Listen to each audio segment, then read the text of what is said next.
And with apologies to the men who are a little bit in the corner, I hope you can all see from there. I checked all the seats. You can see from over there. מה לעשות? מכללות לבנות. Kavod HaRabbanim, Dr. Rosenwasser, Dean of Michalat Jerusalem College, Rabbanit Farbstein, Head of the Holocaust Study Center, distinguished teachers, colleagues, students, and honored guests. Welcome to the Rose Stark Alaa Shalom Memorial Evening. I'm Dr. Emmy Leah Zitter, Head of Michalat's English Department, and moderator of this evening. The theme of tonight's event is He Who Saves One Life, ... English students know that's an ellipsis, right? Jewish heroism in the Holocaust. In literature courses in the English department, we talk about all sorts of heroes. Epic heroes, tragic heroes, Shakespearean heroes, Jane Austen heroines, my personal favorite. Modern anti-heroes. We even have a new course about comic books and graphic novels, so we can speak about superheroes. Bezrat Hashem tonight we'll be talking about a very different, very special kind of hero. Tonight, you'll hear the songs that gave voice to the greatest pain and the most heroic faith the world has ever heard. Tonight, you'll hear about men who risked their lives to save their spiritual heritage. Is this working okay? Are you hearing? Thank you. This is my heroic text. More seriously, tonight you'll hear about a young man who heroically put his life in jeopardy day after day in order to save hundreds, possibly thousands of Jewish lives, of Jewish worlds. For we know what's at the other side of the ellipsis. He who saves one life saves a world. The thread that runs through all the acts of heroism we celebrate tonight is emunah, faith. Faith, along with clear hashgacha pratit and open miracles, gave strength to survivors simply to survive. Faith gave them the courage to resist the ultimate evil, physically and spiritually. Faith gave those who had seen the worst that human beings can do to other human beings the resolution after the war to bring new children into this world. Above all, faith is what made the generation that we call survivors into a dar that I prefer to call the generation of rebuilders. Tonight we celebrate those who rebuilt their families, who helped rebuild Torah learning, who shared in the rebuilding of our beautiful land. In short, tonight we celebrate those who rebuilt our people and renewed our people's faith in Hashem and in His unbreakable bond with the Jews. One of those rebuilders, and my own greatest personal hero, was of course my mother, Mrs. Rose Stark, Alaa Shalom, an Auschwitz survivor. And I know many of you have been coming to this evening year after year, and some of you were zocha to actually hear her speak. Until her death almost 5 years ago, she came to all our evenings to share her story. And do you remember? Yes. Okay, she sat on this very stage. I think it was the first year that we met. And she told in her rich accented English the story of the night she met and stared down Mengele. I'll always remember, she was a nice little old lady, and she said very softly, "Tonight I will tell you about the night I met Mengele," and like 300 people went, you could hear it. It was a shocking and amazing story.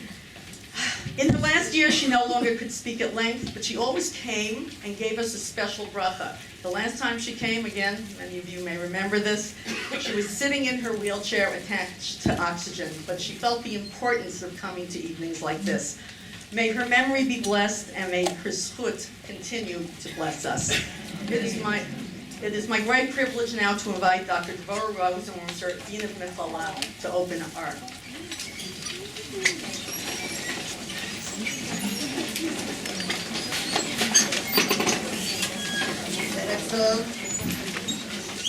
Don't worry, I'll speak in English. This is horrible. ברשות הרבנים, קהל נכבד, and especially the survivors that I was asking. In a few weeks, we're going to read פרשת זכור. זכור את אשר עשה לך עמלק. When we read זכור את אשר עשה לך עמלק, at the end of this small parsha, it says, תמחה את זכר עמלק, לא תשכח. Or the Mefarsh, you want to understand. If it tells you Zachor, so obviously, Lo Tishkach. You will not forget, right? If you remember something, you don't forget it. And the Mefarshim give us many ways to understand that. The Rambam says there are two mitzvahs here. One, to remember with your mouth, to say it. I don't know if all of you, but most of us, after Shachris every day, we said 6 Zechirot, and one of them is Amalek. Then we have Shabbat Zachor, then we have Megillas Esther. So we do a lot of rememberings with talking. Lo tishkach balev. You always have to, it should be part of your identity, part of what you are. Not only talk about it, also really make it part of your personality, of your identity. Balev. Some Mefarshim say, Zachor, בעולם הזה, לא תשכח להביא לימות המשיח. I'm sure you reminded the Agada של Pesach. Because in Yimot HaMashiach, we're not going to suffer from Amalek anymore. So maybe we can forget about them. The Torah says, no.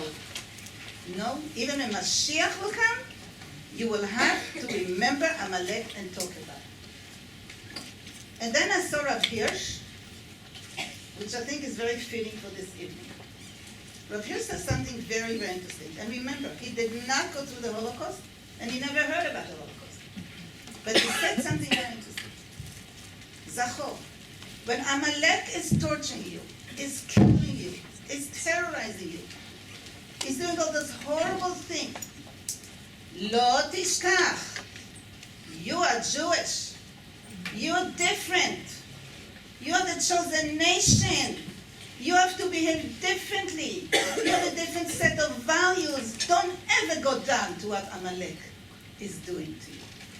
And I think in all the evenings, and I participated, I think in all of them except 2, we saw this clear message in every evening in a different way. We did Zachor. We heard, we listened, b'peh, b'lev, in our minds. But in every evening that I participated, and one is better than the other one, we did Lo Tishkach. We remember that we're Jewish, we're different, and we are carrying it with pride. And even without torturing us, and I think we're going to hear about this tonight, we maintain our Jewish dignity. We maintain our Torah. We maintain our values. And I'm thanking Dr. Zitter for putting in countless hours, whether it's in Farbstein, everybody else who worked so hard for the success of this evening. שיהיה לנו ערב משמעותי.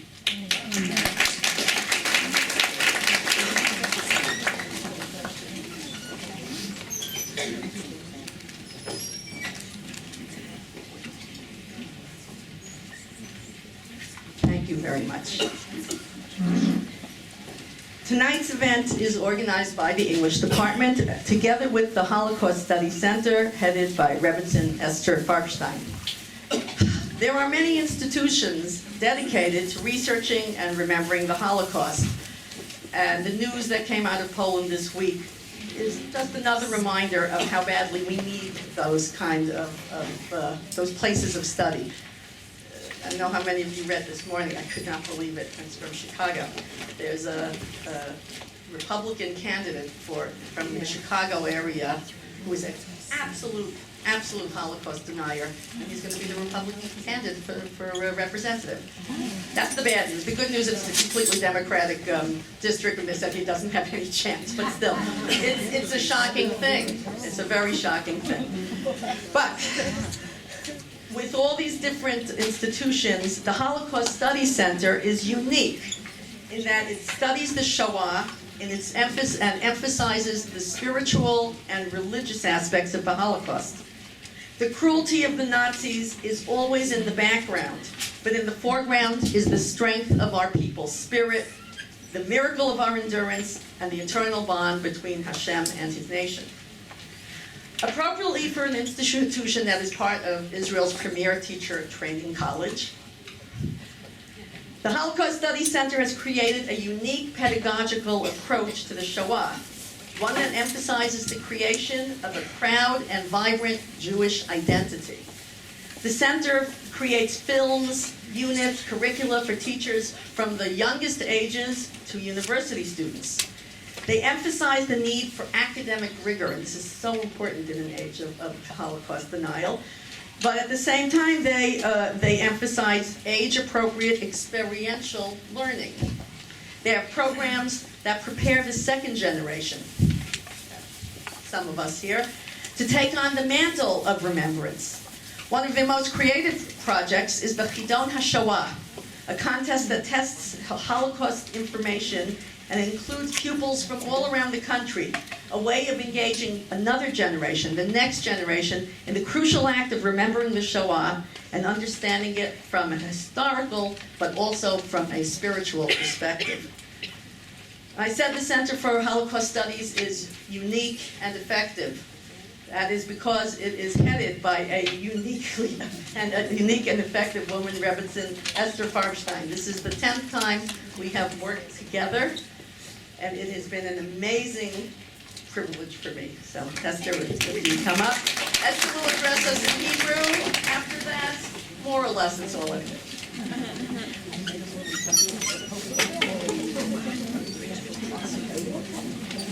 שלום לכולם, שלום לכל האורחים השותפים שלנו בזיכרון, וברכה מיוחדת לפרופסור רוזנבסר למכללה שנותנת לנו את המקום, את התנאים, את העידוד, ולאמי, ידידה ושותפה. אנחנו נמצאים בפרשיות של הר סיני, אנחנו בתוך קבלת התורה, ולנגד עינינו עומד הפסוק, הישמר לך פן תשכח את הדברים אשר ראו עיניך והודעתם לבניך ולבני בניך. האירוע של הר סיני בשבילנו, חוץ כמובן מהעניין הגדול שלו של קבלת תורה, הוא פרק בזיכרון. איך העם היהודי מצווה לזכור. יש לכך כמובן תשובות רבות, אבל אני רוצה להביא כמה תשובות שנראות לי כל כך מתאימות לשבוע הזה. והתשובה הראשונה שהוזכרה כאן כבר היא, והודעתם לבניך ולבני בניך. אנחנו נמצאים כאן עם בניך ובני בניך. השואה הייתה גילוי מסוים, גילוי של הקדוש ברוך הוא בדין, באש. וגם לגבי נאמר, והודעתם לבניך ולבני בניך. הערב הזה בנוי באמת על הדורות, אתם תראו, כל אלה שהבאנו לכאן וכל אלה ששוחחנו איתם, לא הלכנו הפעם על חוקרים מהאקדמיה, שיש להם תפקיד חשוב משלהם. אנחנו הלכנו עם הניצולים ועם הדורות, כי אנחנו רואים את הסיפור הזה עובר מדור לדור, קודם כל באמצעות אלה ששמעו את זה מכלי ראשון, או אם לא, לפחות מההורים שלהם. יש עניין נוסף שרציתי להגיד מהר סיני, וזה מה שכתוב, רואים את הקולות. ביטוי מאוד מיוחד שגם עליו המפרשים אומרים. את הכל שומעים. למה נאמר רואים את הקולות? הזיכרון האמיתי הוא זיכרון שבו מתחברים החושים. לא רק הפה והלב כפי ששמענו כבר, אלא גם העין. ואנחנו משתדלים, כשאנחנו לומדים את הנושא הזה, לא ללמד אותו כפרק היסטורי רגיל. אנחנו רוצים לא רק לשמוע את העדים, אנחנו רוצים לראות אותם, אנחנו רוצים לתעד אותם, לראות את פניהם כשהם מספרים, ובדרך זאת להיות איתם עוד רגע. יש כאן דבר נוסף, הבאנו לכאן היום גם את הקולות עצמם. אנחנו משתדלים שהזיכרון של השואה יעבר מצד אחד דרך מסמכים, אבל הרבה דרך החושים, דרך הלב, העיניים, המוזיקה, וגם על זה חשבנו כשבנינו את התוכנית הזאת, כפי שתשמעו מה הכל של שירים, פרויקט מיוחד שערכנו כאן על שירים ששרו אותם בתקופת השואה. מתי שרו ומי שר אותם. ואחרון, עוד נושא שלמדנו מן הפרשה. הפרשה של הר סיני, הציווי לזכור, לפעמים הוא מופיע בלשון יחיד, ולפעמים הוא מופיע בלשון רבים. לכאורה זה היה המעמד הכי ציבורי שיכול להיות, 60 ריבות. אבל היה היא לכל אחד ואחד. גם בזיכרון של השואה, אנחנו לא יכולים להפריד בין השניים. הסיפור האישי הוא תמיד הסיפור הכי קרוב, הכי נוגע, הכי קל להתחבר אליו. אבל יש לו גם סכנה. לפעמים דרך החיבור האישי אנחנו הופכים את השואה למשהו אוניברסלי, למשהו הומני, ואנחנו שוכחים שמדובר בעם שלם שביקשו להכחיד. אבל אם אנחנו מדברים רק על ההיסטוריה של 6 מיליון, אנחנו שוכחים את היחיד. כל אחד הייתה לו שואה שלו. ואת הלימוד הזה גם למדנו מהר סיני, איך לשלב בין הזיכרון של היחיד ובין הלימוד שזה שואה של עם ישראל. כל יחיד זה יחיד בעם ישראל. אנחנו יוצאים לנושא הזה ולערב הזה באותה הרגשה שאמרה פרופסור רוזנווסר, של מי כעמך ישראל. עם כל התקופה הקשה הזאת, זו תקופה של קשר מיוחד של כל יהודי לקדוש ברוך הוא, למסורת שלו, לתפקידים שלו. ואני מקווה שגם אתם תצאו מהערב הזה באותה הרגשה של כמה טוב שנולדנו במקום שנולדנו ושאנחנו יהודים, ונזכה להגיד את זה גם הלאה. תודה רבה.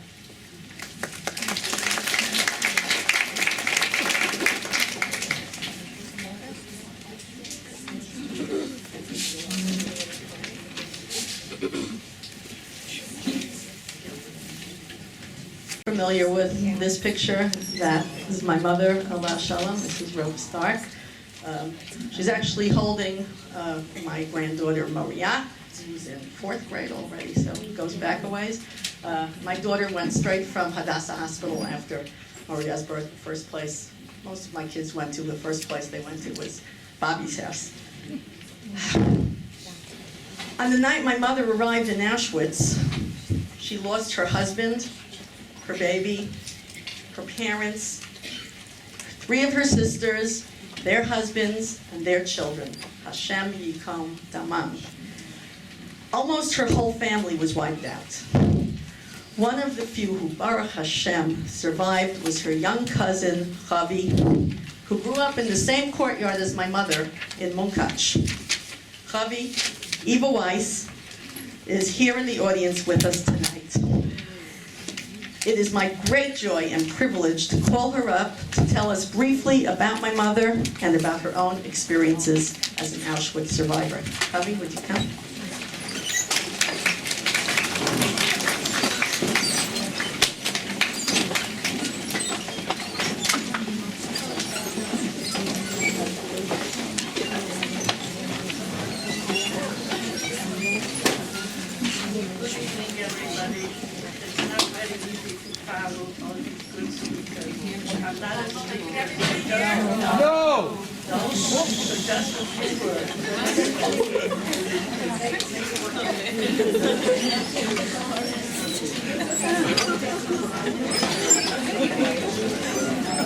Put the mic under her chin.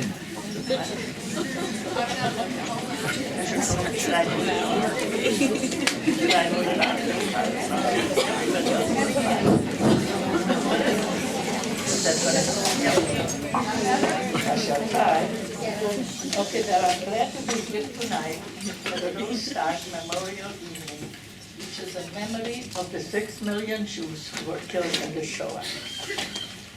Rose Stark, as I knew her, we called her Raisi. She lived right next door to me. She was my mother's sister's daughter. We were very close. We lived in a courtyard and we saw each other all the time.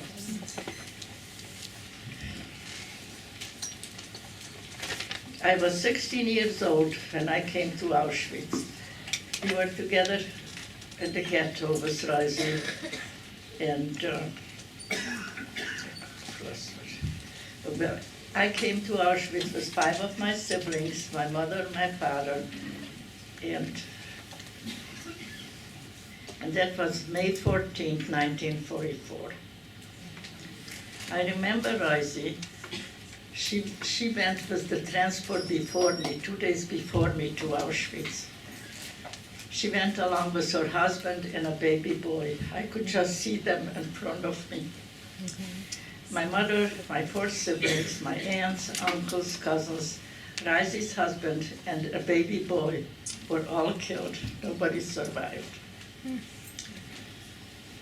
My husband, who passed away 2 years ago, my husband and I, who passed away 2 years ago, we are both survivors of the Holocaust. My husband was in slave labor camp under the Hungarians and a prisoner of war under the Russians. I was in Auschwitz and in other concentration camps. When we got married and had children, we decided not to burden the children with all our horrible experiences. We wanted them to be healthy with a normal upbringing. While living in Chicago several years after the Shoah, one of my closest friends and neighbor, who lived her entire life in Chicago, asked me about the Shoah. She asked, Ava, tell me, was it really as bad as they say? So I answered her, no, it was worse. This brought me to the realization that we need to talk about it, even if it's so difficult. Also, a minority of us has survived. All of them have an individual story to tell.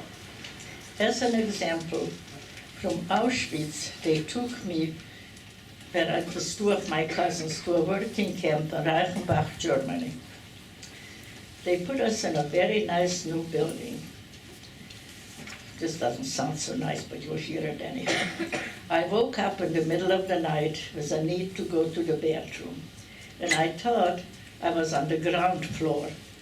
So I opened the window, and I climbed down, and I fell down. But I was actually on the second floor. A few minutes later, there were guards around the building, and an SS officer came by to see what happened. So he helped me up, and he took me back to the room. I never understood why they returned me to the room, and it looked to them that I was trying to escape. They thought I was trying to escape. My foot was bleeding badly. My cousin took off her white underwear and bandaged my foot. Next morning, we had Zählerpell. This is when everybody was standing outside and they were counting to make sure that nobody disappeared. The SS guard asked, where is the one who jumped out the window? I came forward from the lineup. My foot was bandaged, walking with a limp. Surprisingly, they took me to an infirmary for medical care. A few days later, all the people from the infirmary were taken away to a different place.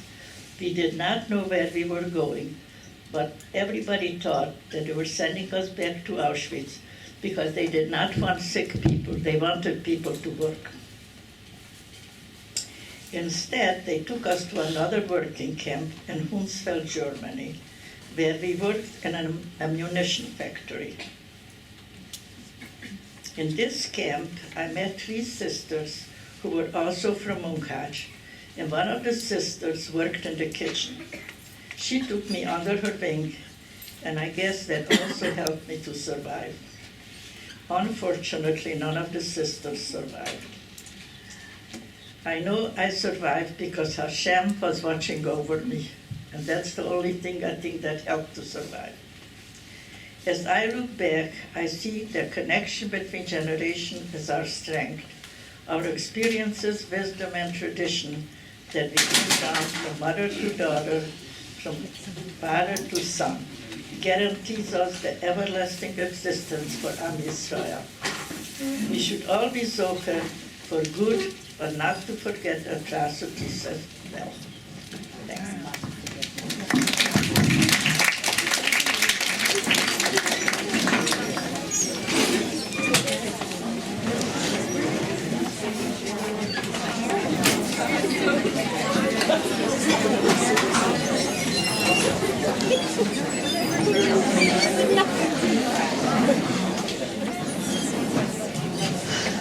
Thank you, Chavi. I spoke maintain their spiritual heritage. One of those was Eva Weiss's, we called her Chavi Chicago in our family. Chavi's husband, Gedalia Weiss, known in our family as Zully, who passed away 2 years ago? 2 years ago. I'd like to share a little bit of his story that was written up by his family in a moving book about this extraordinary and very heroic man. In 1942, Zully was drafted into the Hungarian army, as Chavi told us. When he left, he took his tefillin. His mother gave him the handkerchief which she used to wipe off her tears. The family had already been separated.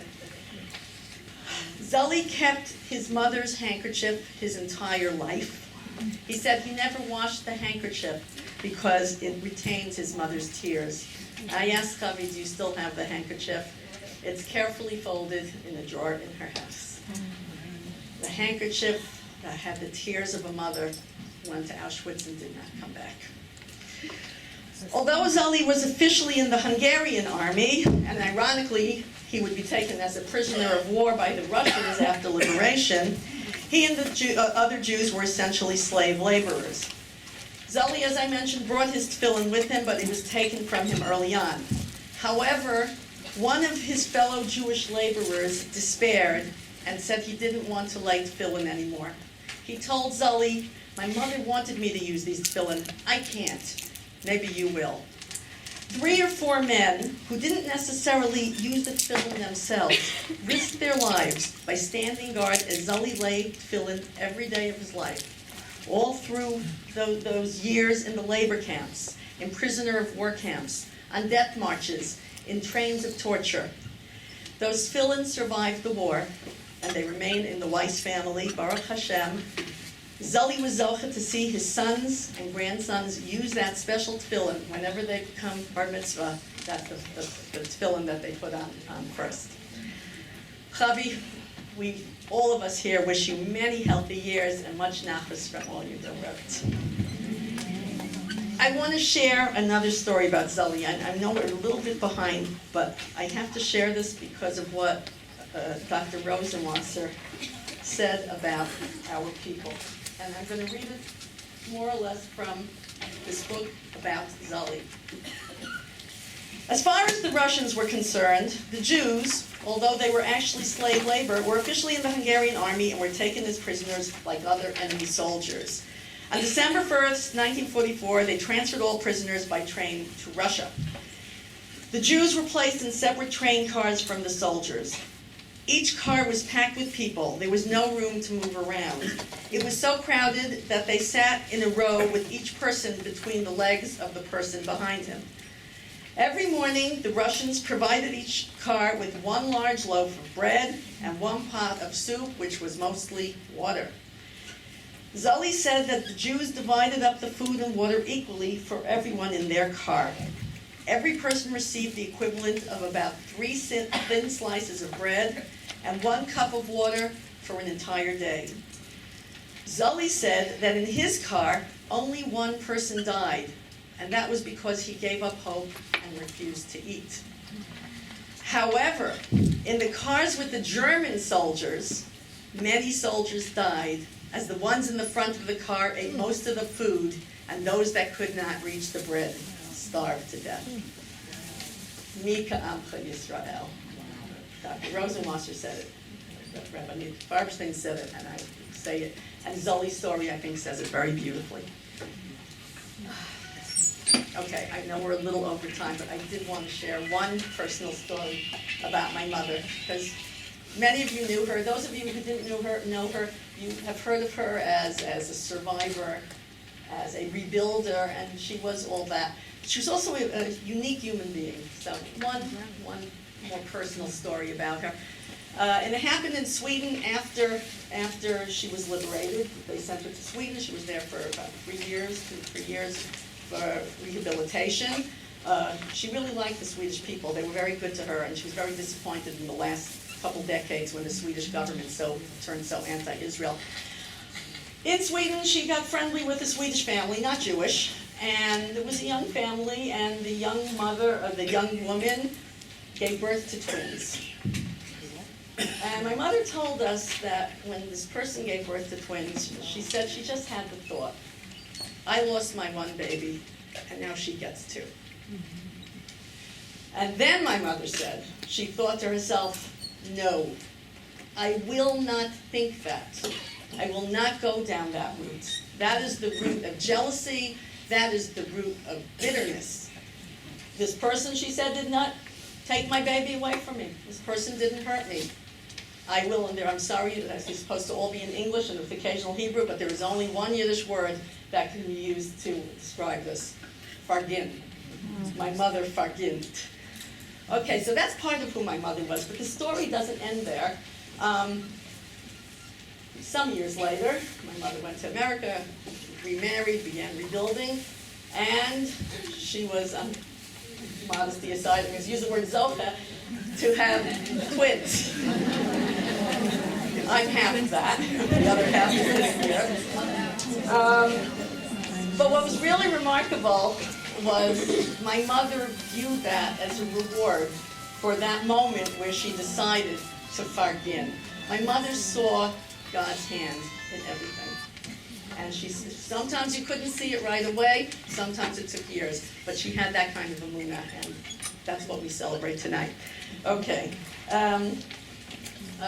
The other thing my mother always taught me was to say thank you. So just one quick minute to say thank you. First of all, Deanie, where are you? Thank you, Deanie, wherever you are. My right-hand man, my left-hand man, she does everything. My students who have been very, very helpful. The whole staff and faculty of the Center for Holocaust Studies, Dorit especially, who is here, even though she's not here, and Fabi Plitnik, the secretary there. A very special thank you to the administration for allowing us to have these evenings, and to all the support staff, including you, Elad, our technical guy who is watching us from the studio, I hope, and who fielded at least 10 phone calls for me today about the technical stuff. Okay, so where are we now? We're about to have our musical evening. Okay, hold on. Down. Rest. Down, we're going. Okay, Rabbi Dr. Granot is a Rosh Yeshiva, Yeshiva Hester Amit Orot Shaul in Ranana. He's author of a 2-volume work about faith and the Holocaust. His shiurim combine advanced Talmudic study, philosophical investigation, and Hasidic spirituality. You can find lots of his stuff. I looked on the internet and on the site of the Israel Kashitsky Virtual Beit Medrash of Yeshiva Har Tzion. Incidentally, there are discs available for sale in the next room. Rabbi Dr. Granot, I'll give you the podium.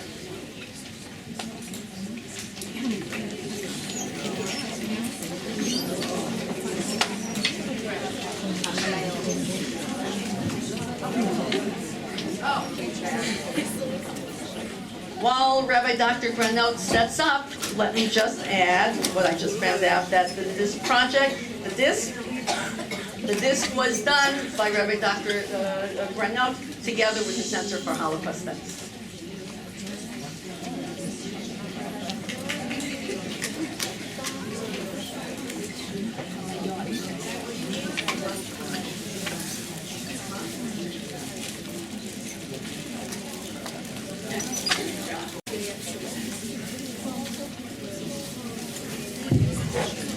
ערב טוב.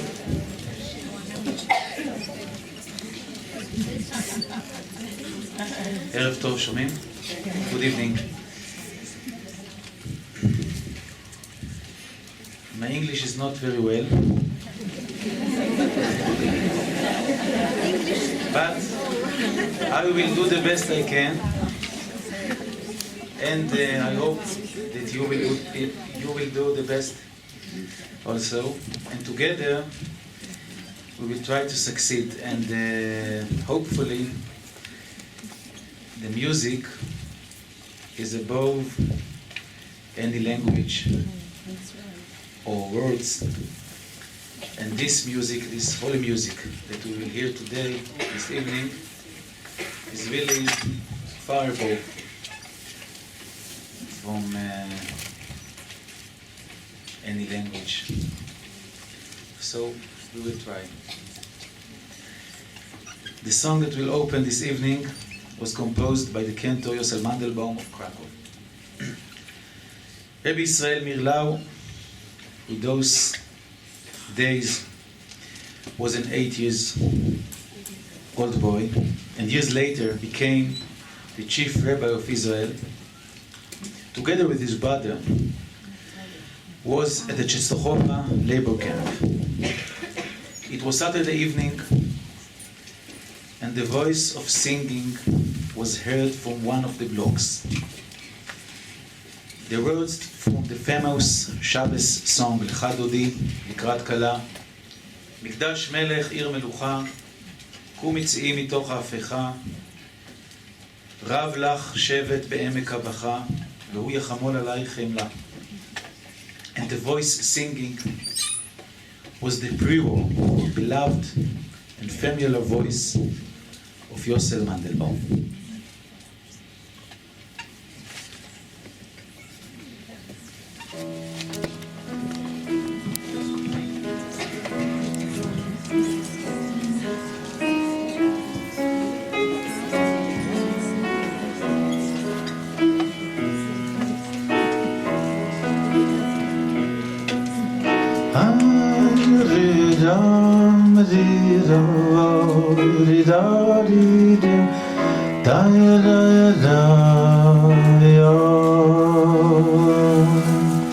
מי יקדש מלך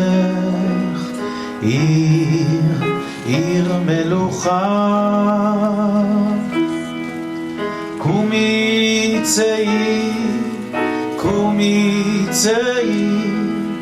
מתוך ההפכה, קומי צאי מתוך ההפכה, רב לך שבט בעמק הבכה,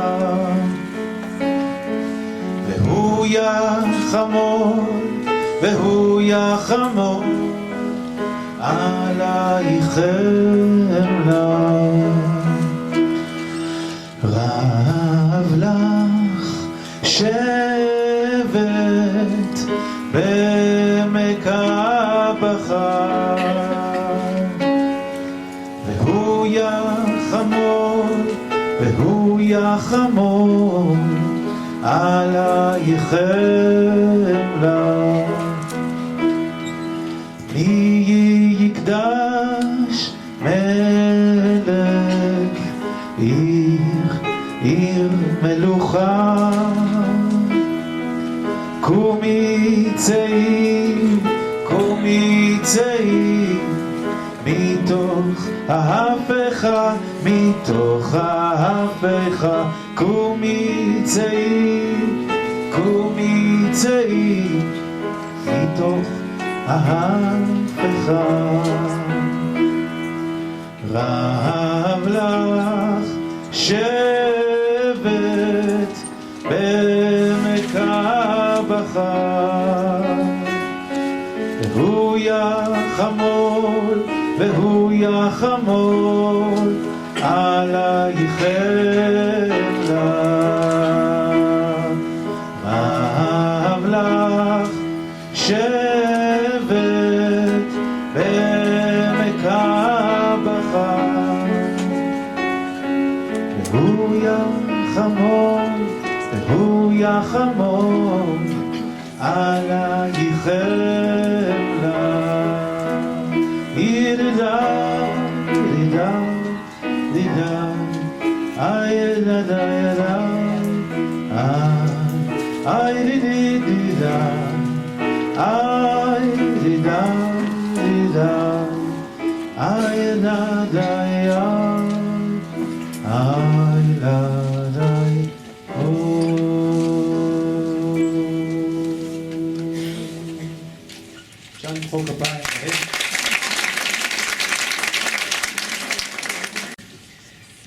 is hard to believe, but Jews sang during the Holocaust. They sang in the ghettos, on the roads. They sang when they marched in the death marches, and they sang, as we shall hear later, even before entering the gas chambers. I want to tell you now a personal story. When I was 12, my grandfather bought me a pair of tefillin. Usually tefillin are bought later, but he insisted. Half a year later, he died suddenly. In his cupboard, a letter was found in which he expressed his final requests. One of them was, I request that in my grave, beside my head, will be put the small tefillin shel Rosh that are in my cupboard, so that they will serve as testimony that even during the most difficult times, I was connected to my Creator and did not forget Him even for one moment. My grandfather ended his request with the words Shema Yisrael, Hashem Elokeinu, Hashem Echad. My grandfather, Tzvi Greenstein, was in the camps for 5 years. He was in Auschwitz, the Death March, and Buchenwald. All those years, he prayed with his tefillin shel Rosh, as well as many other Jews who were with him. Towards the end of the war in Buchenwald, an SS officer caught him and tried to strangle him with the Retzuah of the tefillin. Suddenly, a siren was heard. Planes of the Allied forces attacked the camp. The SS officer left him and ran away. My grandfather won his life back, and I received from him the gift of faith in the tefillin he had bought me for my bar mitzvah before he died. I want to sing you now a song that my uncle had heard from his father in the Sosnovich ghetto. This song was remembered only by my uncle, and its words from the prayer of Rosh Hashanah are so significant for us. זוכרנו לחיים, מלך חפץ בחיים, וכותבנו בספר החיים, למענך אלוהים חיים.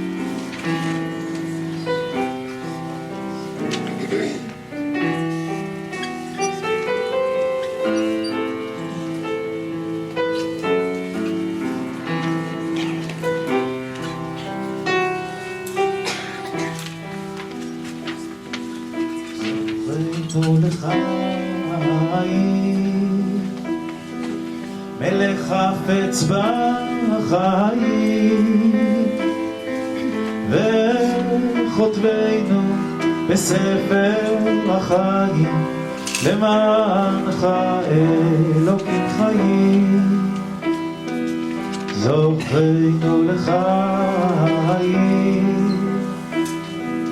מלך חפץ בחיים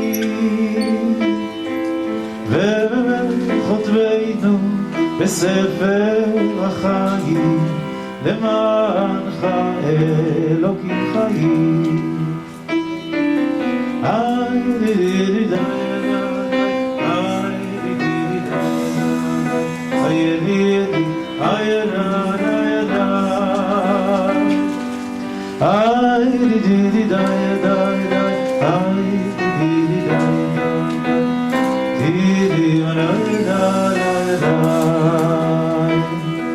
זוכרנו לחיים מלך חפץ בחיים ובחותרנו בספר החיים למענך אלוקים חיים זוכרנו לחיים, מלך חפץ בחיים, וחותרנו בספר החיים, למענך אלוקים חיים.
The communist Romanian integrator knows the procedure.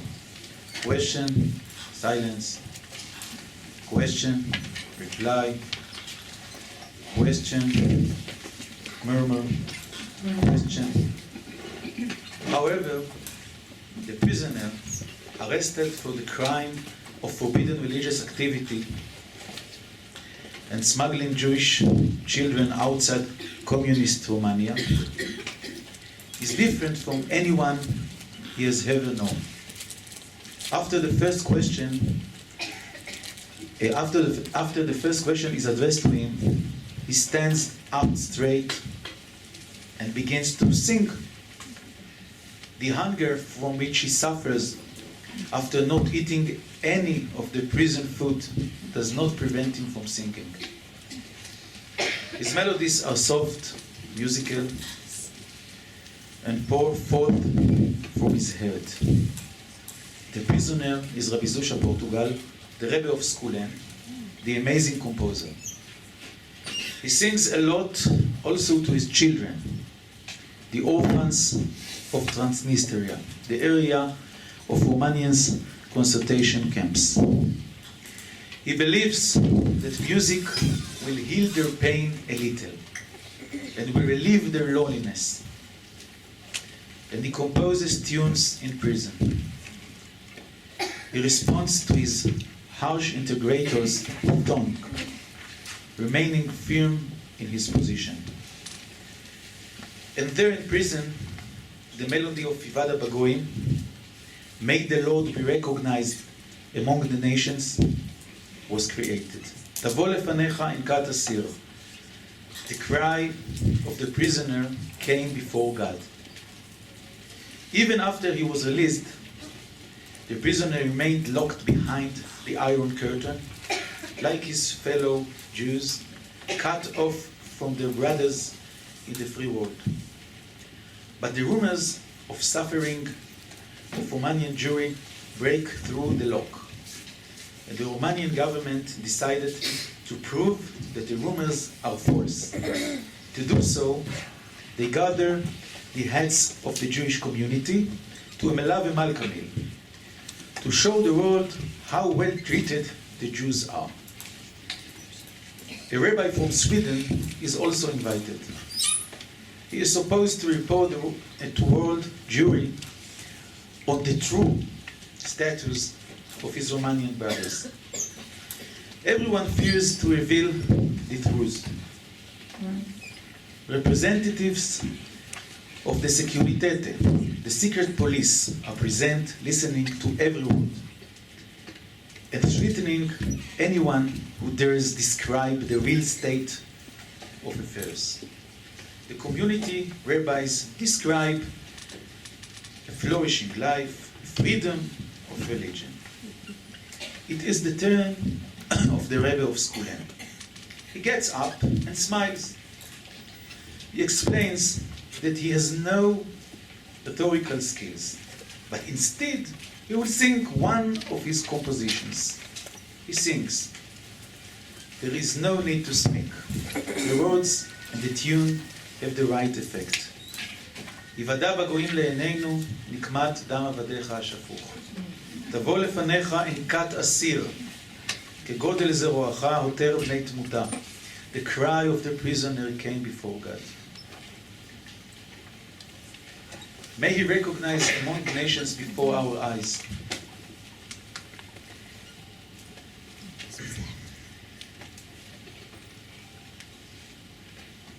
The prisoner's cry is heard loud and clear.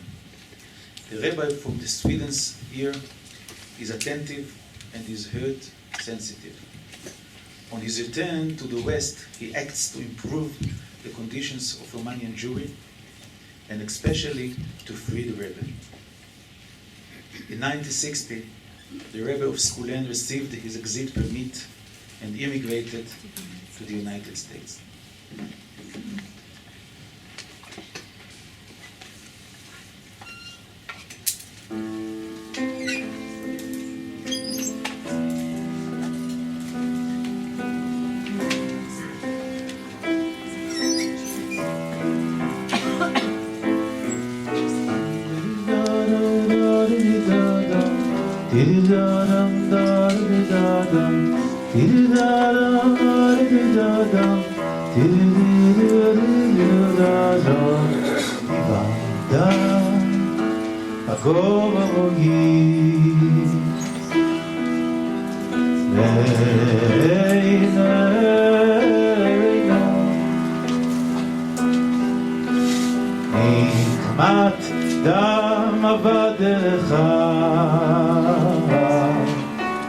דם עבדיך שפוך,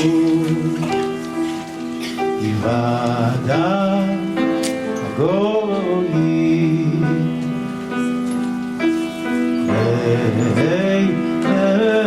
לעינינו, נקמת דם עבדיך, דם עבדיך שפוך. תבוא לפניך,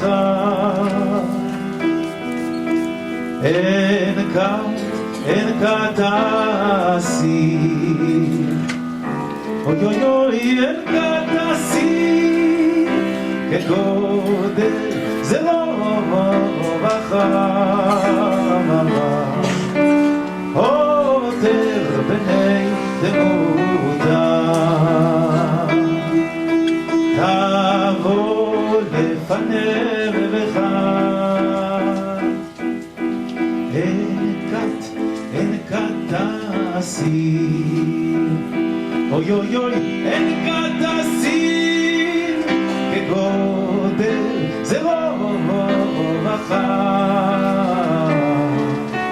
עותר בני תמותה. ואשר לשכננו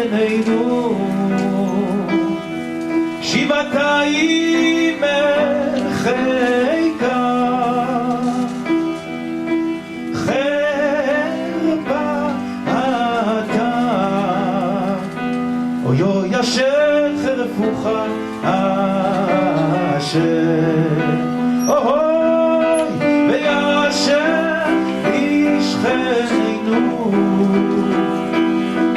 שבעתיים אל חיקה,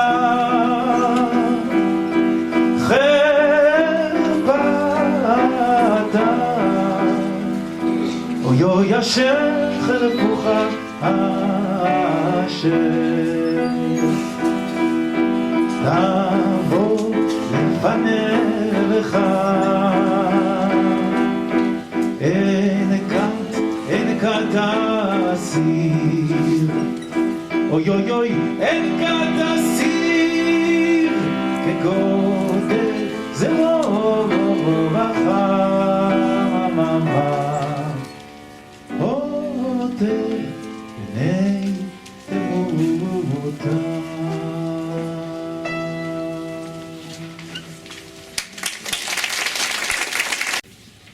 Almost no one remains naive in Auschwitz. And the 500 boys being taken to the Shoahs are no exception. 500 boys, most of them from Hungary, are standing in the cell of those condemned, the cell which in another moment will become the death cell. The end has come. Some of the boys are praying, others are saying the last confession in Kaddish. The words sound like one unending Kaddish. Us, though the boys are saying Kaddish for themselves. And then, over and above the sounds filled with pure sadness, rises the voice of one boy. Dear friends, he says, today is Simchat Torah, the day of the rejoicing of the Torah. It is true that we have no Sefer Torah with which to dance.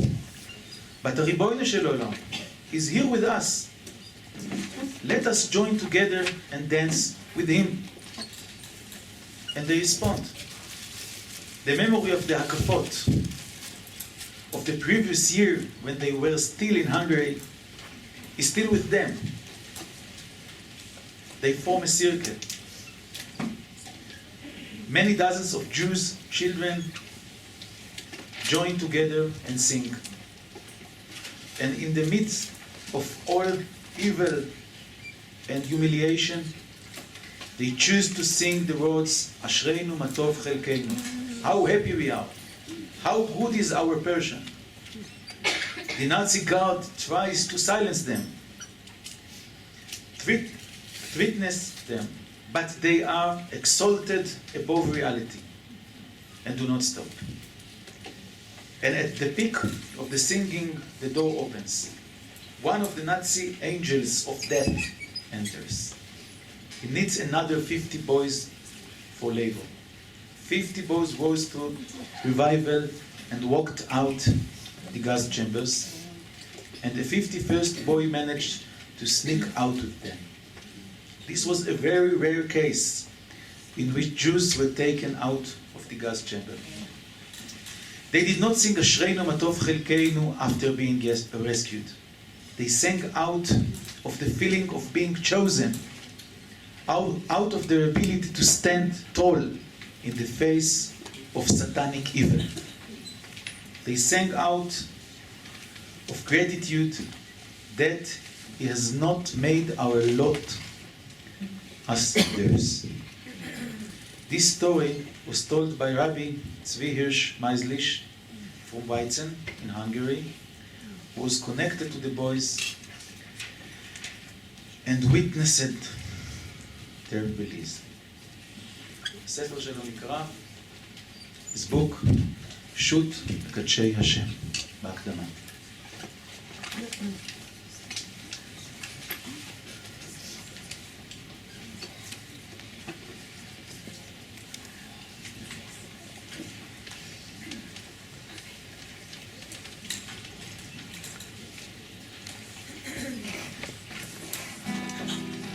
אפשר לפחות הפעמים גם תוך כדי יחד עם השירה של הילדים. אמרנו אשרינו מה טוב חלקנו ומנענו טוב עלינו.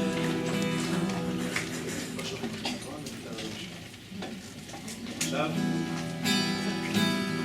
אמרנו אשרינו מה טוב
ומה יפה יפה ירושתנו, אשרינו מה טוב חלקנו, ומה נעים גורלנו, ומה יפה יפה ירושתנו, ומה יפה יפה ירושתנו,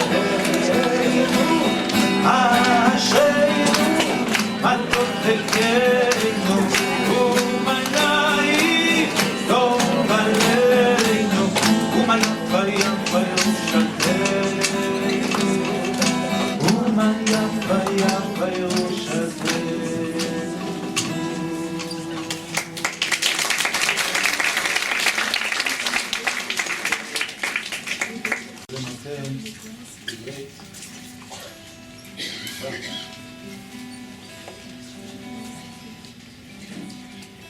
I want to sing another song that I heard from my rabbi, Rabbi Metal, also from Hungary. And we used to sing this song after the war. I suppose we learned it before the war in Grosshardine, at the Division Chatzar. But he changed the words. The original words were זכר חסדו ואמונתו לבית ישראל, ברוך כל אפסי ארץ את ישועת אלוהינו. And he added or changed to ברגע קטון עזבתיך וברחמים גדולים אקבצך, בשצף קצף הסתרתי פניי רגע ממך, ובחסד עולם ריחמתיך, אמר גואלך השם.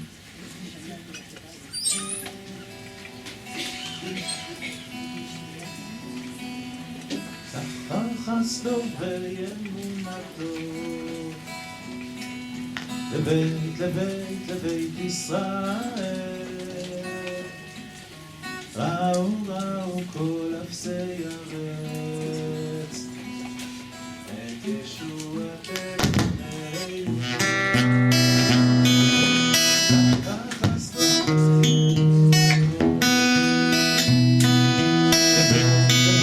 לבית ישראל.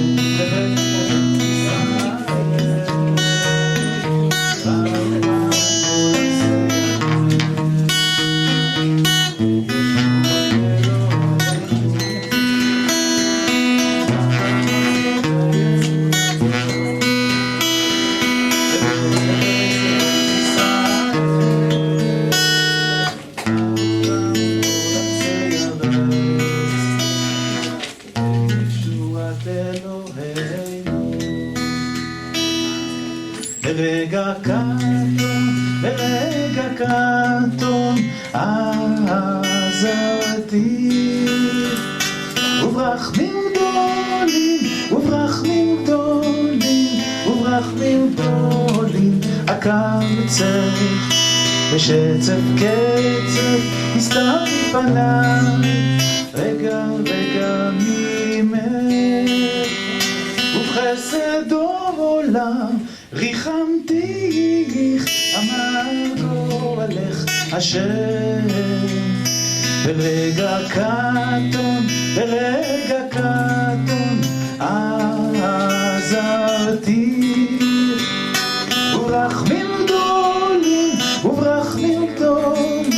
וברחמים גדולים אקבצך, בשצף קצף הסתרתי פניי רגע ממך, ובחסד עולם ריחמתיך, אמר גואלך השם. זכר חסדו ואמונתו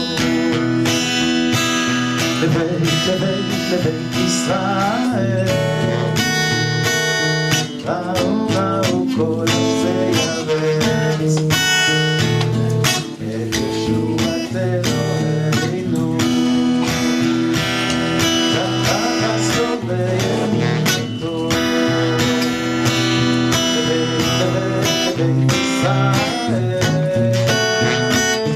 באו כל אפסי הארץ את ישועת אלוקינו.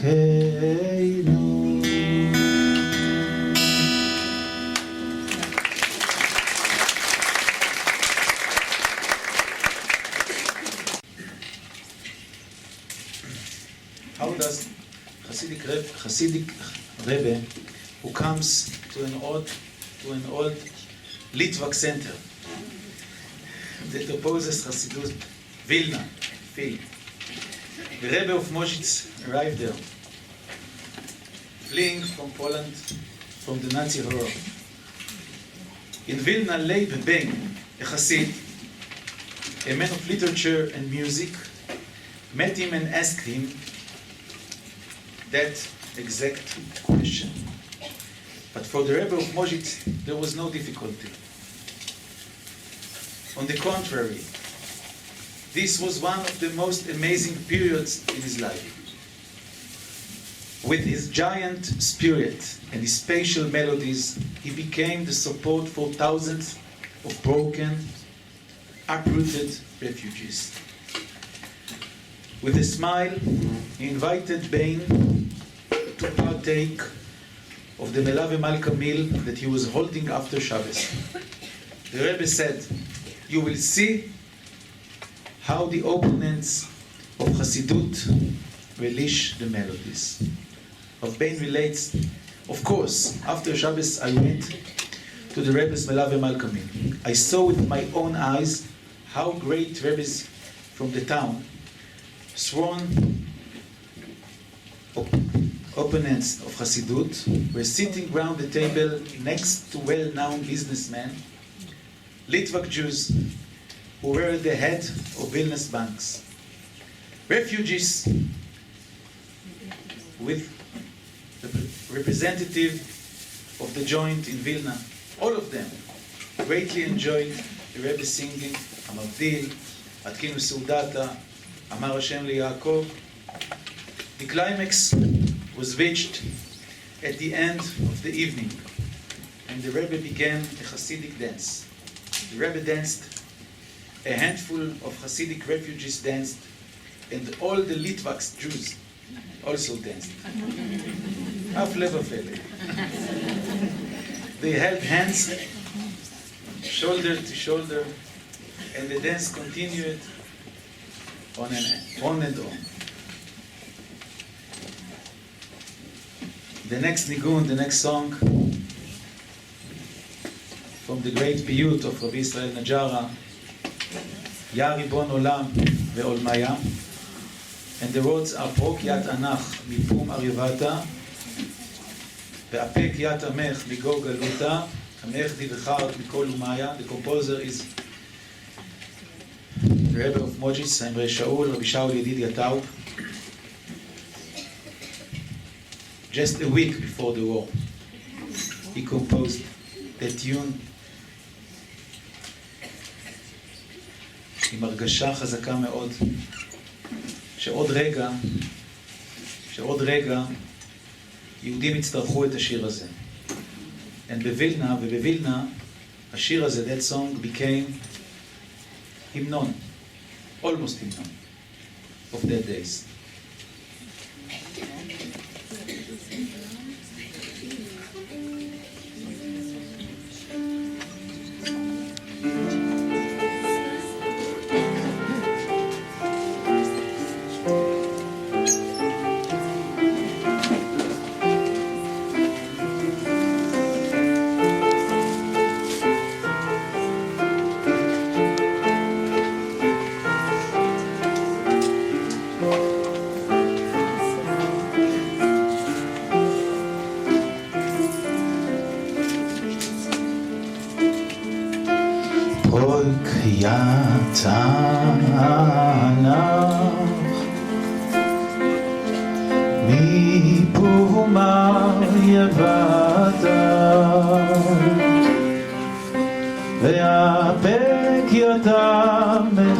ואפק יתמך מגו גלותה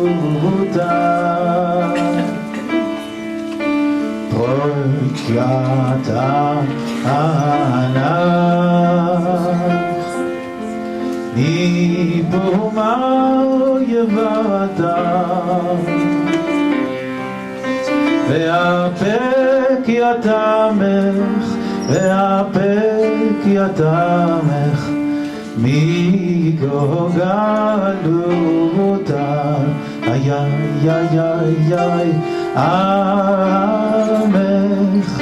אוי עמך דיבך מכל אומה איי איי איי איי עמך אוי אוי עמך דיבך מכל אומה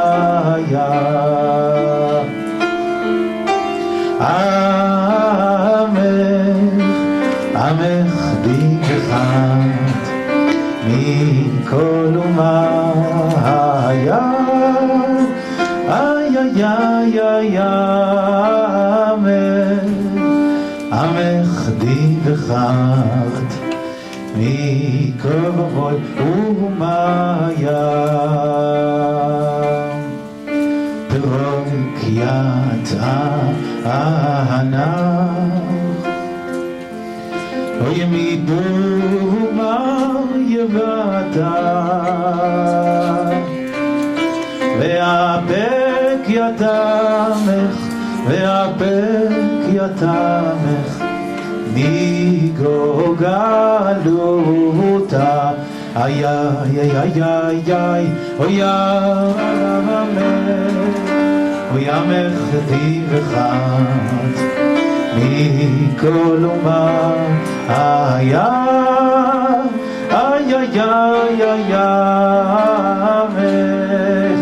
עמך דיבך מכל אומה איי איי איי איי עמך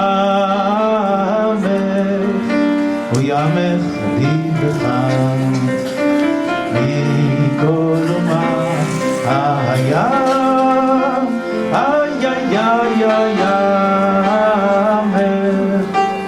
עמך דיבך מכל אומה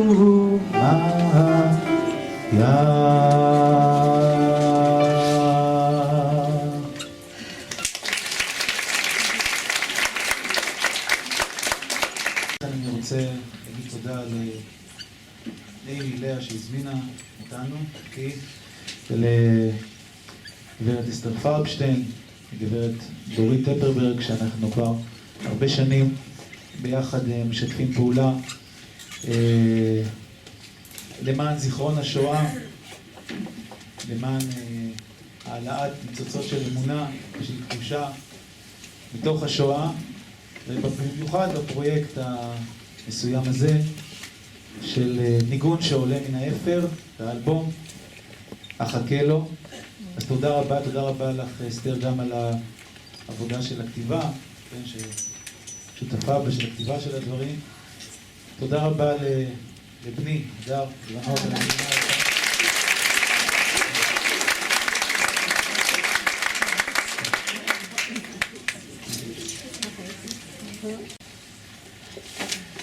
The curtains are leading to the Treblinka Death Factory, jam-packed and stifling. The greater detention, the greater the loneliness. Each one with his burden, each one with his longing, his fears, and his prayers. Rabbi Azriel David Fastag is also there, the well-known Chazan, Cantor, from Warsaw, a Modish Hasid, a most gifted composer who is traveling along the railway track which leads from one zone to the one beneath it, hell on earth.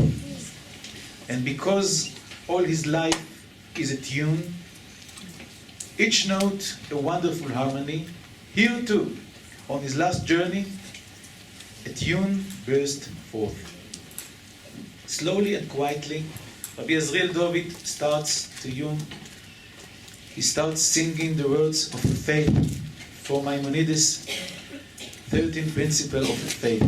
אני מאמין, I believe, באמונה שלמה, with pure faith, בביאת המשיח, and the coming of Mashiach. Those sitting close to him hear and absorb. The spark light one week after another. More voices join in. בביאת המשיח אני מאמין. In the coming of Mashiach I believe. Tens of lonely individuals turn into one group of faith. ואף על פי שיתמהמה עם כל זה אחכה לו, and even if he tarries, nevertheless I will wait for him. And more voices join in, and now the whole cattle car is singing. The cattle car receives a soul. The soul is swept up by the tune, emotion, words, and faith. And then suddenly Reb Azriel David stops the end, makes a declaration. He announced that he will give half of his portion of the world to come to whomever brings the tune to his Rebbe, the Imrei Shaul of Moshe. And the train continues on its way, and the sound of the song is absorbed by the chugging of the train. Will anyone escape this trap of a train? Will anyone remember? Will anyone tell? In 1946, a young boy appears in the Beit Midrash of the Imrei Shaul of Moshe in New York. He has a message for the Rebbe, a message from the cattle car. He had heard the song, and he had heard the declaration. And immediately afterwards, he had succeeded in jumping out of the train together with a friend. The friend had been killed instantly, but he survived. His first desire to fulfill the last wish of the legendary composer of the tune. אני מאמין באמונה שלמה בביאת המשיח. אנחנו מבקשים ונוהגים תמיד בסוף הערב של השירים שעלו מן האפר, לשיר את השיר הזה בעמידה, לכבוד 6 מיליון, לכבוד האמונה.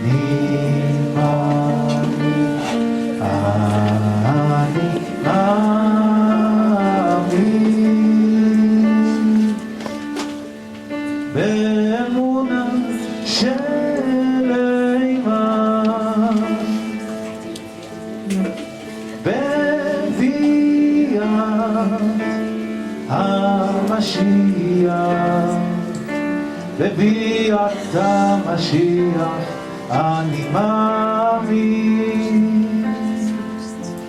בביאת המשיח, בביאת המשיח אני מאמין, אני מאמין, אני מאמין באמונה שלמה בביאת המשיח, בביאת המשיח אני מאמין, בביאת המשיח, בביאת המשיח אני מאמין, אני מאמין, אני מאמין,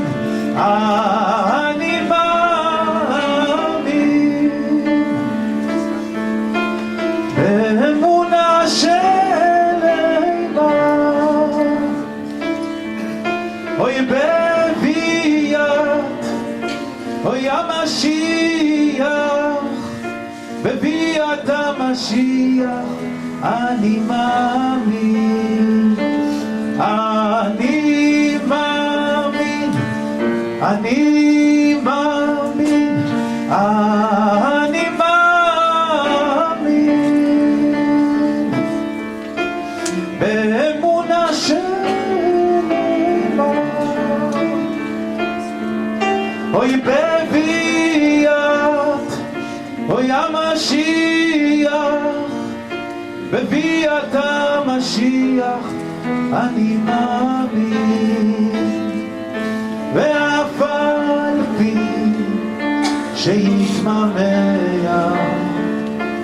עם כל זה אני מאמין, עם כל זה אחכה לו בכל יום, בכל יום שיבוא.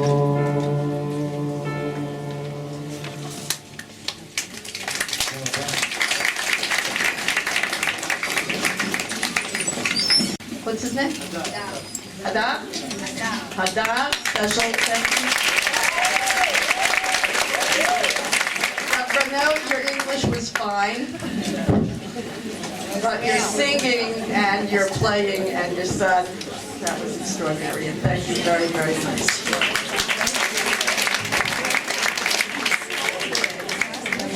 Okay.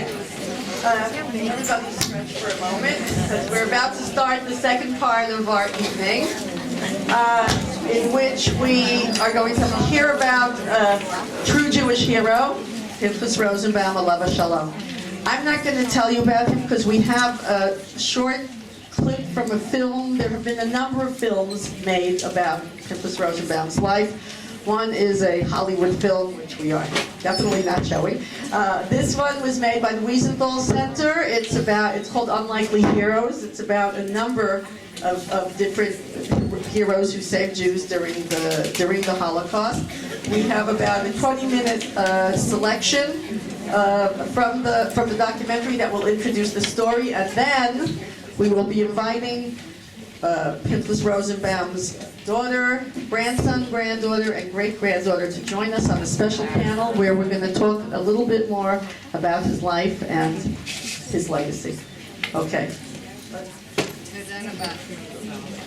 Okay. And thank you again, Reverend. This is available for sale after the evening. Okay, I need my tech people here. Curse anything here. I gave the family just some possible points that might come up, but we're going to wing it right now. You okay, Leah? Full disclosure, Leah is a very old friend of mine. Well, she's a young person, but we go back a long ways. We met my first weeks in Rochester. There's another Rochesterian over there. And I watched the Road kids grow up. And I'll show off a little. Yael and Avi's wife, Shoshana, are both alumni of the English department at Mechillah. And I'm just getting to that. Okay, you want to start? Okay. Okay. Irresponsible, that was a word that just came up. But I think it's courage, that's the word. But I think it goes deeper than that. First of all, there should be two mics, and you can pass them around. You want to tell us where you think your father, Alav Shalom, got his extraordinary strength?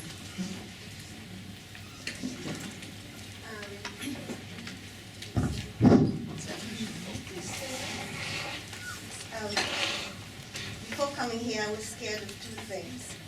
Did everybody hear? No. Did she stand up? Stand up?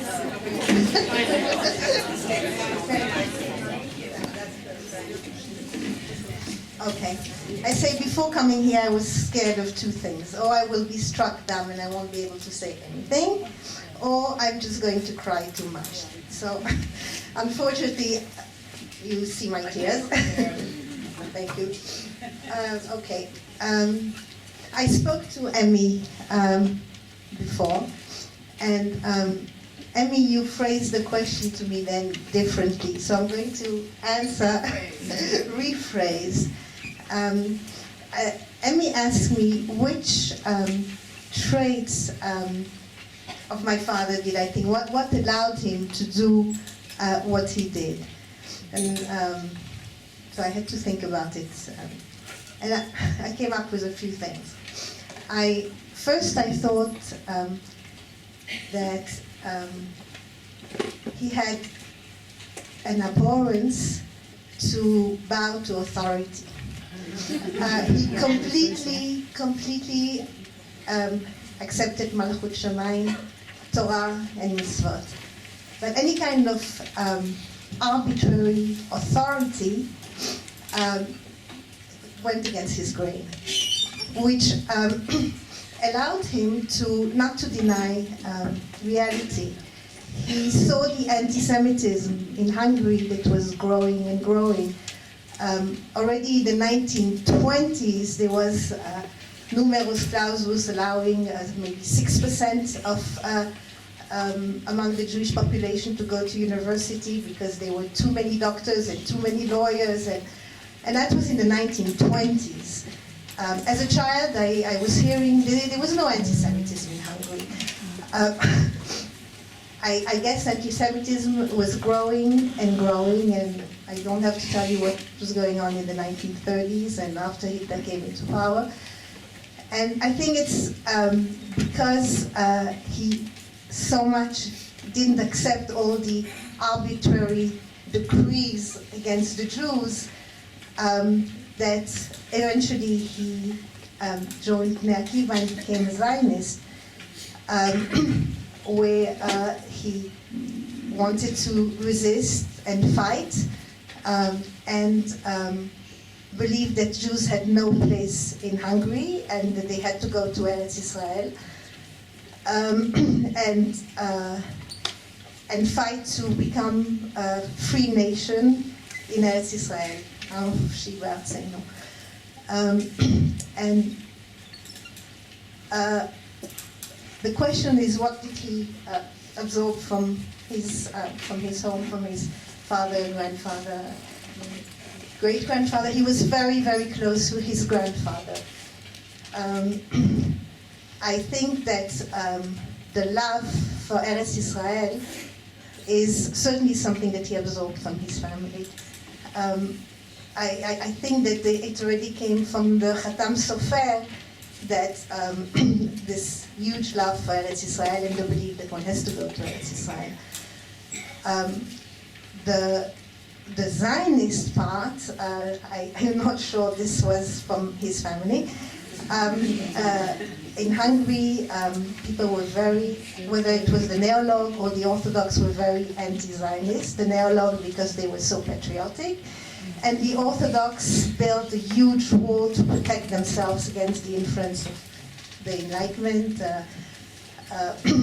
and they viewed Zionism as a secular ideology. So the Zionist part, the Zioni part, I don't know, but I thought the other thing that he certainly had from his family was the boundless love for Am Yisrael. And this he certainly acquired from his father, his grandfather. The fierce loyalty to his family is what was the essence of his being. And this is what he transmitted to us. We didn't, I wasn't allowed to go to Bnei Akiva.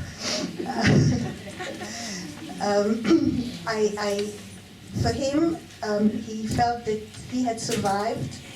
If he had survived, it was in order to transmit the legacy that he got. And this is why he was alive.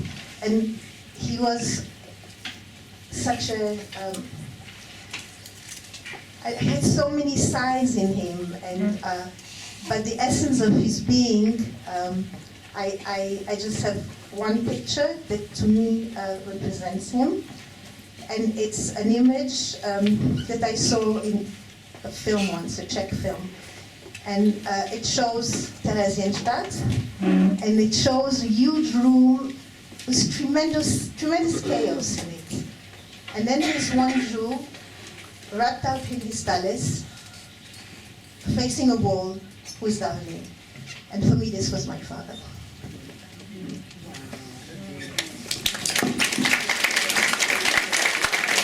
Thank you, but just one more. Leah and I spent many hours late at night.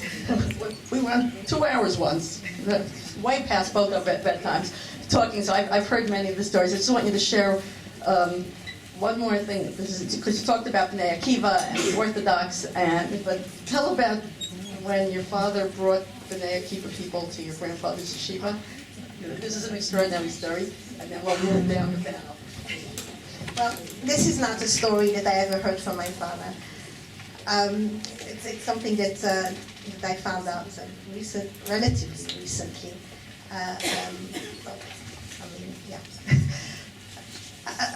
When being among his friends from Bnei Akiva, one of the things that he found out from some close friends was their regret that they had never learned in a serious yeshiva. And some of them really had a tremendous burning wish to learn seriously.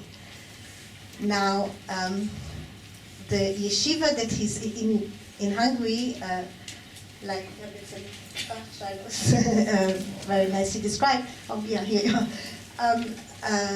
Rabbanim they were the Rav of the community, but they also had a yeshiva. They also had the yeshiva. And in Kishvarda, the yeshiva was almost empty. There was no Talmidim left practically. And so this was a typical kind of thinking of my father. He had this great idea. Here were these boys who really wanted to learn seriously, and here was his father's yeshiva that was empty. So he was going to bring these boys to his father's yeshiva in Kishvarda. But they were Zionists. And so this was, they had to hide their Zionist identity. And so it was a group of them, and they went to my grandfather's yeshiva to learn. And eventually people in the community discovered that these were Zionists. It was a huge scandal. They had to leave. But the question was always, did my grandfather know that they were Zionists? And and someone told me that he's sure that my grandfather knew because their Hebrew was much too good.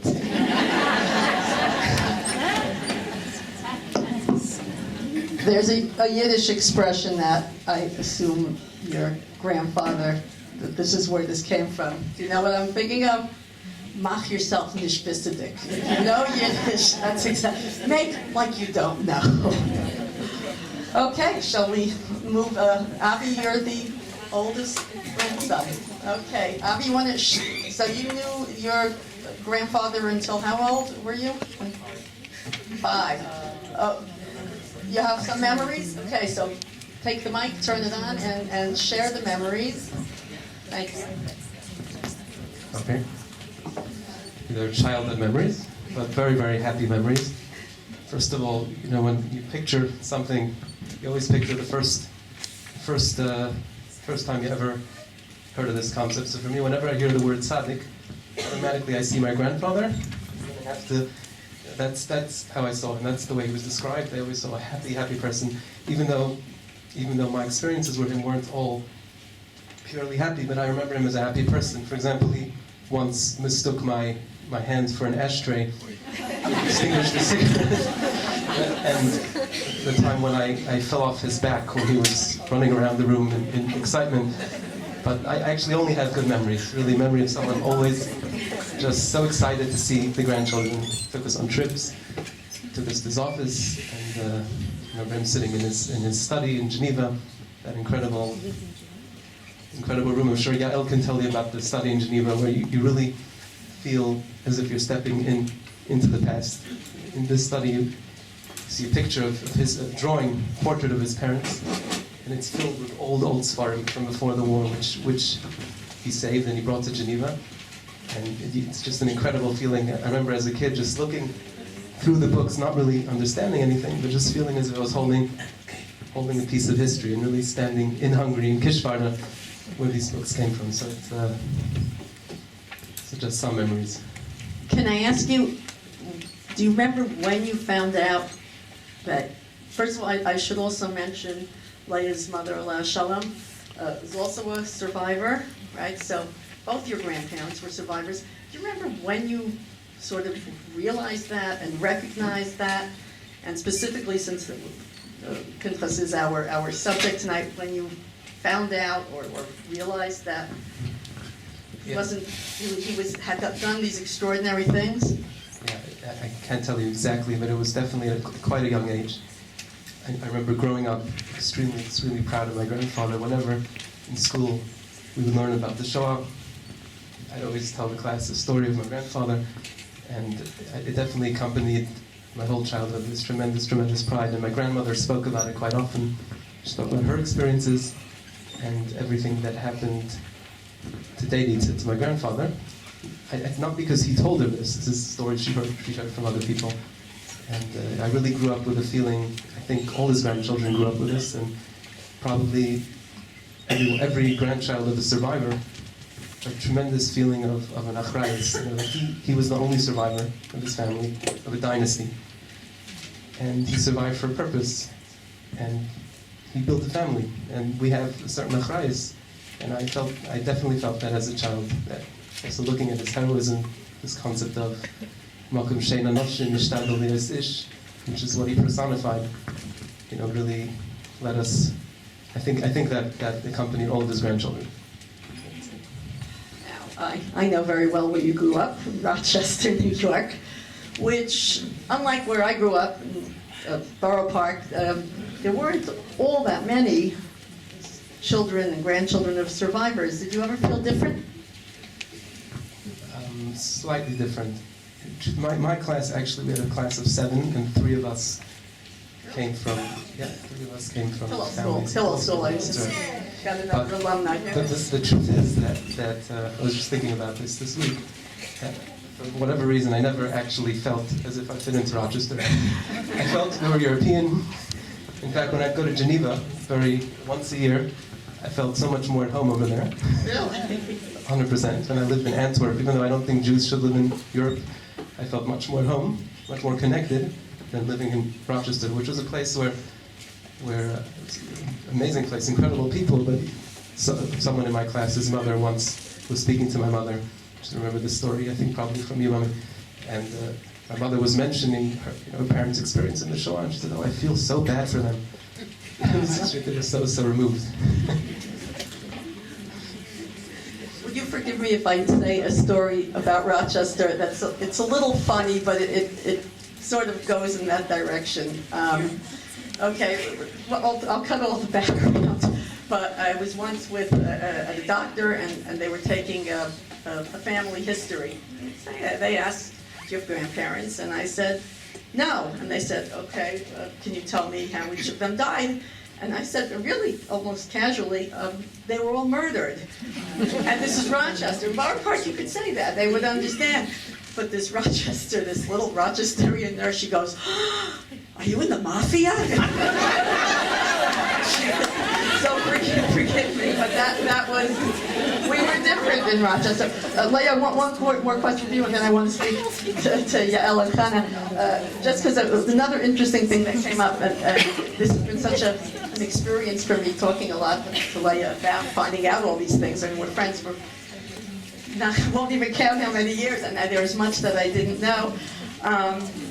But when I asked you about growing up in Geneva, and did you have other friends who were also children of survivors, well, you told me about your teacher. Do you want to share that? Look, that was quite fast.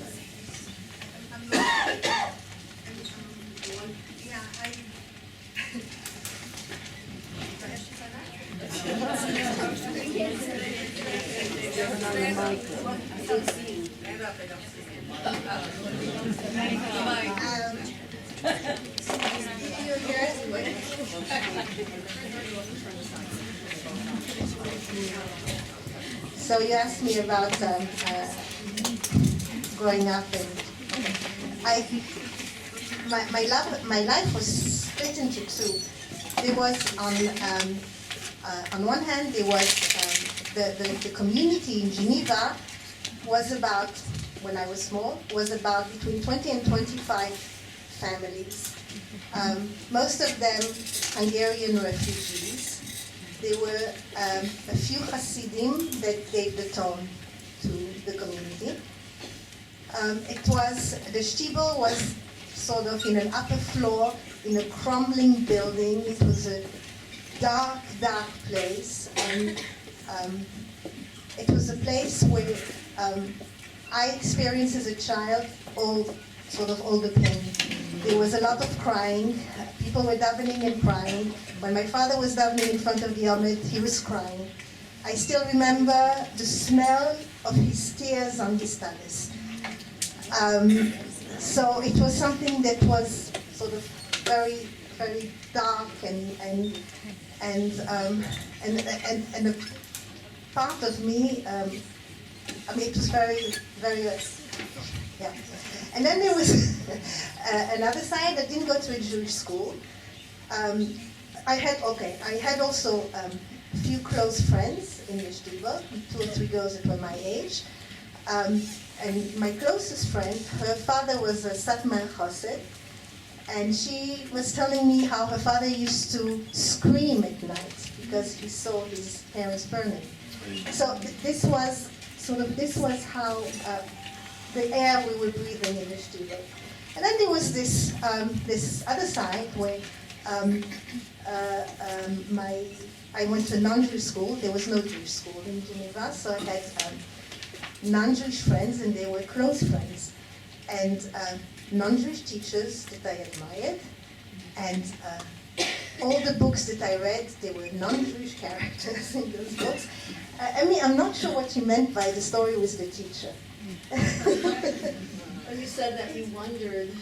Oh yeah, okay, yeah. There was a teacher. I had a teacher for 3 years that I loved and admired tremendously.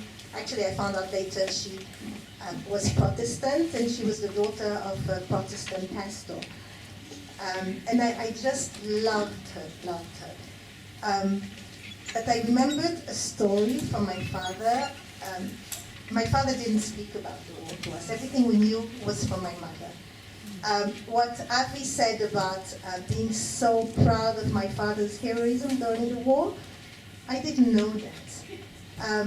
For a long time, I'm ashamed to say that as a child, when I hear all the incredible stories that we heard this evening and what I read in Hevitz and Falkstein's book about these boys and about the incredible heroism of our people in the camp, as a child, I couldn't understand why we didn't fight back.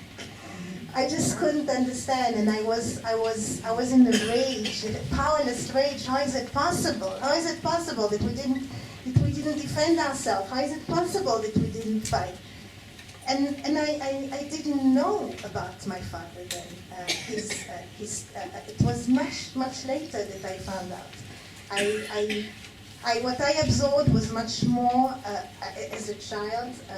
My mother's experience, she was for 6 months in Bergen-Belsen, and what I experienced was she was, even though this was supposed to be like a very easy story, she was with the Kastner transport going to Switzerland, and just for 6 months she was in Bergen-Belsen. And it was very privileged, and all the families were together, etc. Nothing. My mother was shattered in the core of her being. She was 15 and a half. And what I absorbed was a tremendous humiliation. She told me a story. I know that Emily doesn't like that story, so I won't tell it completely.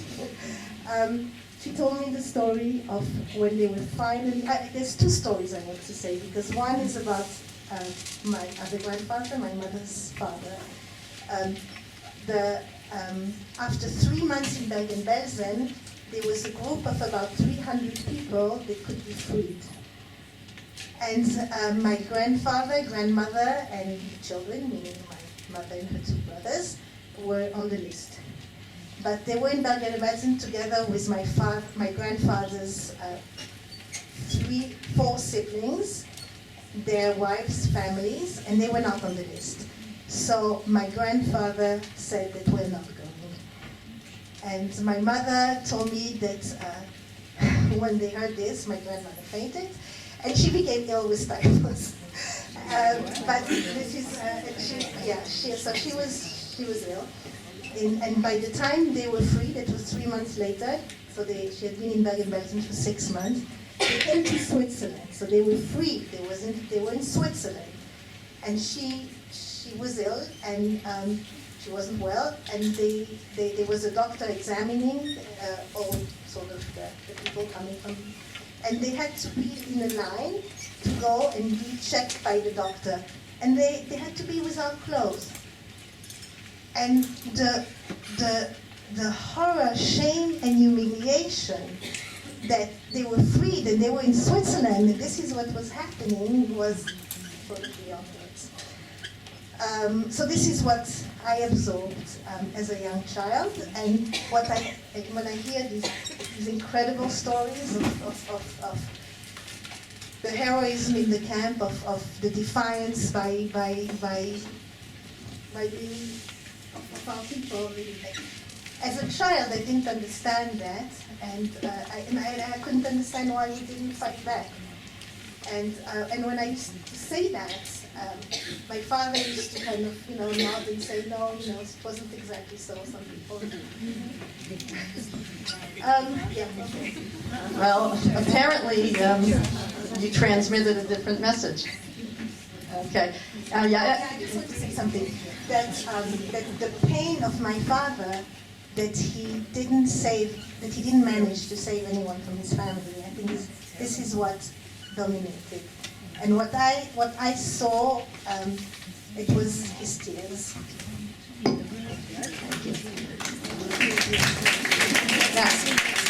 El, do you have memories of your grandfather? How old were you when he was Nifter? And tell us about Geneva. So, I was born a month after he was Nifter, and we were still living in New York, and we apparently moved to Geneva 2 months later.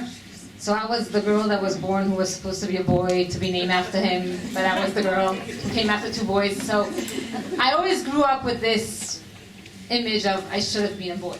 I should have been the Pinchas. But I feel more like what my Aunt Leah said, not like Abby, that so I grew up in my grandparents' home. The picture that you kept on seeing of my great-grandfather was in my grandfather's study, and so I never met my grandfather, but it's as if I know him. He was always there, and nobody's allowed to sit on his chair until now. My father still has the apartment in Geneva, and he's there right now because he forgot the evening. He has this sense of irresponsibility like my grandfather. And I have to say something. I was supposed to say that everything I say represents also my brother, who is Charlie, called Shmuel Schmelke after my grandfather. And my brother had no idea what I was going to say, but every word I say represents him. so growing up in that apartment, feeling my grandfather's presence, I could even imagine his face. I could even imagine the house he grew up in Hungary, which I never even went to Kisvárda. I went to Budapest, but I was never there. His presence was always, always there. And I grew up with my grandmother. As a child, I thought it was normal to grow up in the same apartment as your grandmother. But my grandmother never told us anything. It was always, every Shabbos morning, we used to be in her bedroom, we brought her coffee and cake, and she was telling us all her stories of Bergen-Belsen, how they were talking about food and recipes and the Satmar Rebbetzin, and they got out. And every time we asked about my grandfather, she kept on saying, yeah, he saved a lot of Jews, but she never went into details. So I never knew so much. I just knew that he got dressed up as a Nazi soldier and he saved Jews. Never knew any of the details.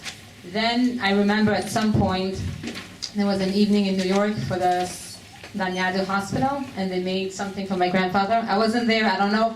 I just remember that they came home with a big picture saying, "Thank you very much, that you saved so many Jews." So this is what we knew, that my grandfather saved a lot of Jews, and my grandmother was in Bergen-Belsen. She was saved by Kastner. And I think that was also a very sensitive subject because she was saved by Kastner while my grandfather thought that Kastner didn't represent what he believed in. So it was a conflict, so we just didn't speak about it. But for me it was normal, like your grandparents were in the war, and you grew up with your grandmother in the same apartment. And yeah, that was part of my childhood.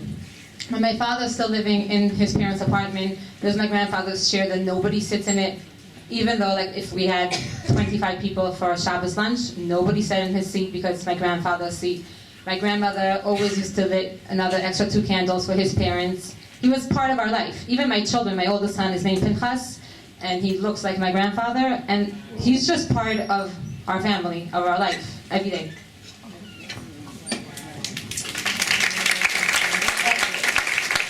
Just quickly, how are you transmitting that?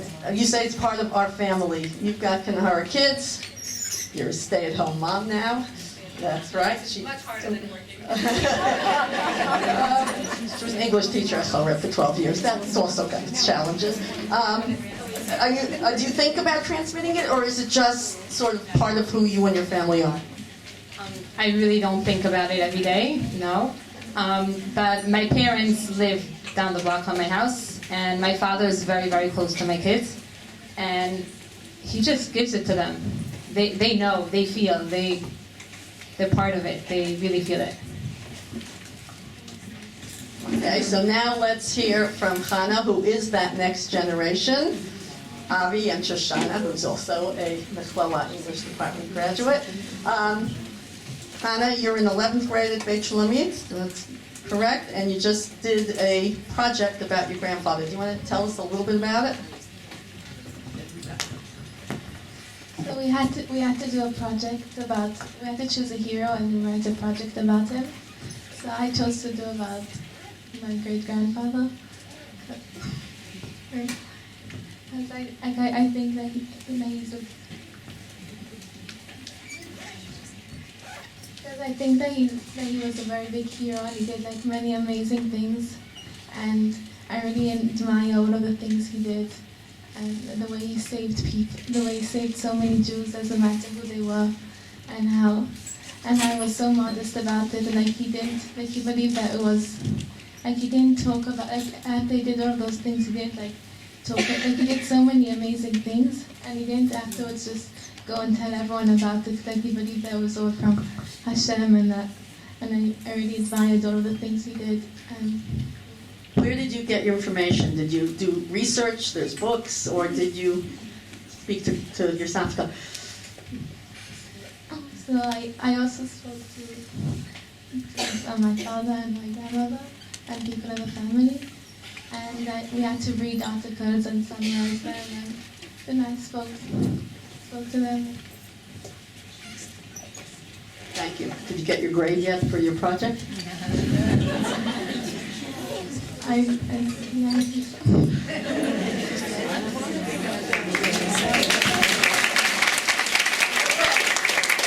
A little over time, but I think I want to just cap things off right now by inviting one more person on. I didn't put her name on because I wasn't sure she was going to come, but she's here. I'd like to invite, just quickly, Vera Friedman. Vera was 12 years old, am I correct? Vera, this is one of the people who was saved by Pinchas Rosenbaum when he brought her and her family to the glass house.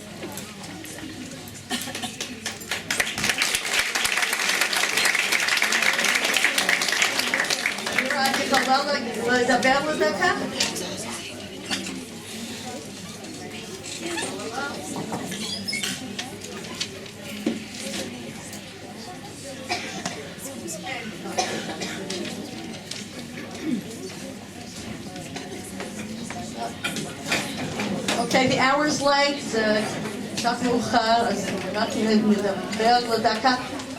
את זוכרת את פנחס רוזנבאום? את היית... בהחלט. לא, לא. מה שנוח לך? מה? מה שנוח לך? לקהל. לא משנה.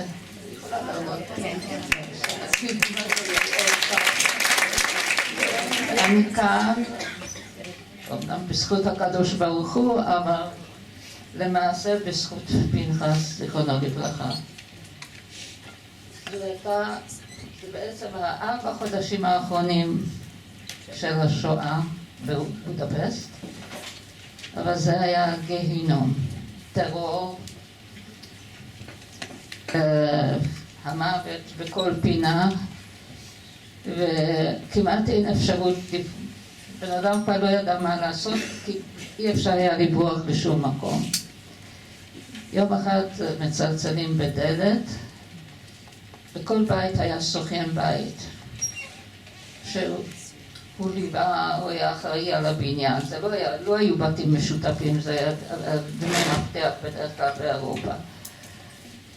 דמי מפתח לטווח ארוך, אז לכן היה סוכן בית בכל בית, הוא היה אחראי על כל בית, והוא נכנס עם קצין נאצי, אני לא זוכרת אם הוא היה במדים של איש גסטאפו או אס-אס, קצין אס-אס, הוא תמיד היה קצין, או קצין בתור נאצי הונגרי. דופקים בדלת, אני כבר זוכרת מי פתח, מבקשים את אמא שלי ואותי, ואנחנו רואים לפנינו איזה נאצי. ההרגשה זה הסוף. לא ידענו מאיפה הוא בא, מה פתאום אותנו בדיוק. הסוכנת רוצה איתו להיכנס לדירה. הוא אומר, תודה, אני אסתדר לבד, וסגר את הדלת לפניה. ואז הוא פנה ביידיש, אל תפחדו. הוא נשלח על ידי דודים שלנו, של ההורים שלי, שהוא היה יושב ראש, הופיע כאן בסרט, יושב ראש המזרחי פרנק ריאנר, שיקח אותנו לאותו בית זכוכית שראיתם בסרט. אמר לנו עוד לקחת מזוודה איתנו, היה לנו מזוודה די גדולה ולא רצינו שהוא יסחוב את זה, אבל הוא התעקש לבוא אחריו דרך רחובות צדדיים, הוא הלך קדימה ואנחנו אחריו. וכך הגענו לבית הזכוכית, שזה בעצם היה תחת חסות השגרירות השוויצרית. לספר על זה, זה בעצם סיפור אחר, זה סיפור שאפשר להגיד שיהודים הצילו יהודים. וכמו היו כמה וכמה. הוא בעצם כל רגע הקריב את חייו, מפני שיכלו לתפוס אותו גם כן. ראיתי אותו בתוך השגרירות, בתוך בית הזכוכית כמובן, גם בלי מדים, שם הוא לא הסתובב עם המדים. הוא לא היה, אני לא יודעת, עד כמה שידוע לי, הוא לא היה חי כל הזמן בתוך בית הזכוכית.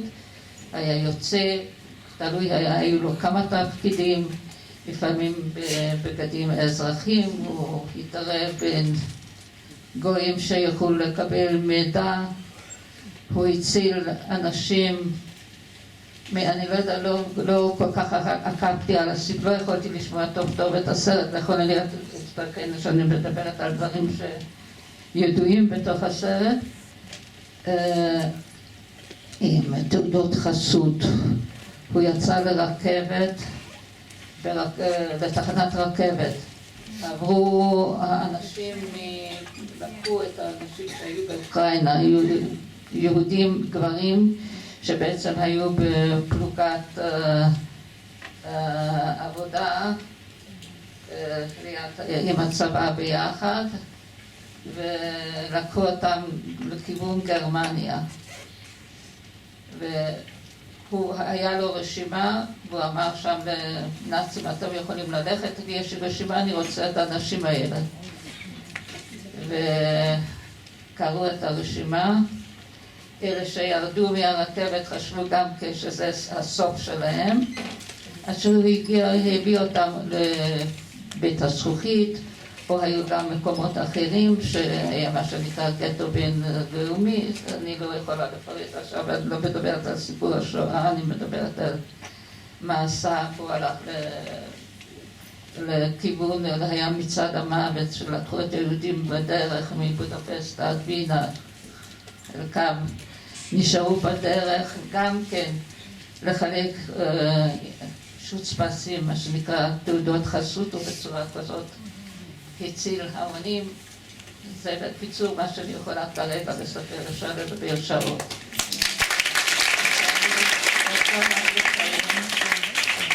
בזכותו אני כאן, ניצלתי בצד אמי, אמא שלי ואני, אמא שלי היו 8 אחים ואחיות, אבא שלי נהרג בפלוגת עבודה, ברוך השם היום אני יכולה כבר חי נכדים,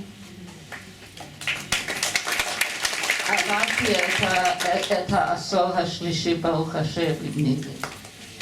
אז אלף בזכותו יעמוד לכל המשפחה. תודה רבה רבה.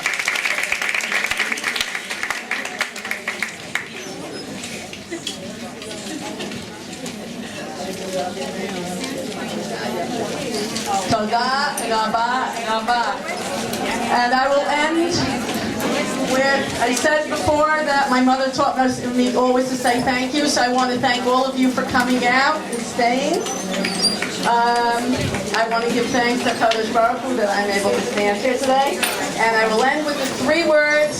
Thank you, of course, to the Rosenbaum and Rowe family for sharing their extraordinary legacy with us. And I will end with the 3 words that my mother always ended whenever she spoke. You know it. Am Yisrael Chai. 5.7. Thank you. 5.7.